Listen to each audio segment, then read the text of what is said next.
Isa na naman magandang laban ang ating matutunghay ngayong araw, February 21, 2026. Ito ang bakbakan ng Sauce Coffee versus Farm Fresh.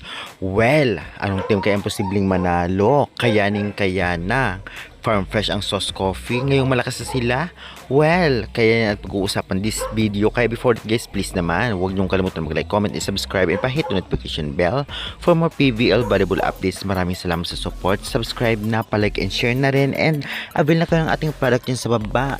At syempre, ang laban nga nila ay maganap ngayong araw, February 21, 2026 sa Fail Oil Center, kung saan 6:30 PM ang kanilang laban. Magandang laban to, lalong-lalo pa lumakas ang Farm Fresh na kaya ng tapatan ang Sauce Coffee Thunderbells. Possible na manalo ang Farm Fresh, kaya naman hindi dapat magpakampante ang Sauce Coffee. Ganoon pa man, alam naman nating lahat na ilang beses na natalo ng Sauce Coffee ang Farm Fresh na nakaraang conference. Tiyak magandang bakbakan to. Ceballos versus Molina, syempre Gonzaga versus Tubino or Aragalang. Matutunghayan natin ang talagang pangmalakasan ng mga wing spikers na magkabilang grupo. Okay din pareho ang kanilang blockings kahit ang depensa. Kaya tiyak magandang laban ang ating matutunghayan. At syempre, galingan kaya ni Hardy, lalong-lalo pa si Mondoñedo ang kaharap niya bilang setter ng Sauce Coffee na alam naman nating minsan nang malakas at talagang mautak. Ang dalawang team na ito ay kasalukuyang hindi naman sa pinakamababang ranking sa standing, kaya naman posible pang umangat ang kanilang ranking. Kaya naman tiyak gagawin nila ang best nila para hindi kulelat.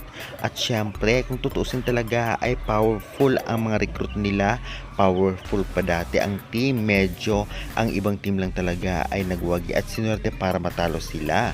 Ganoon pa man masasabi nga natin ngayon na powerhouse ang Farm Fresh Foxes kumpara sa Sauce Coffee based sa ating nakitang performance, especially may Tubo, Aragalang, Tubino, Molina dito nga sa Farm Fresh Foxes at marami pang mga bangko na talagang magagaling at malalakas. Well, kahit pa paano, wag nating kalimutan na malakas pa rin ang Sauce Coffee, lalong-lalo pa halos lahat ng first six dito ay galing din talaga sa kanila o walang masyadong recruit dahil nga malakas talaga ang team nila kahit na nakaraang conference. Kaya wag magpakampante ang Farm Fresh. Kaya guys, tingin nyo anong team mananalo, pa comment, pa subscribe na lang.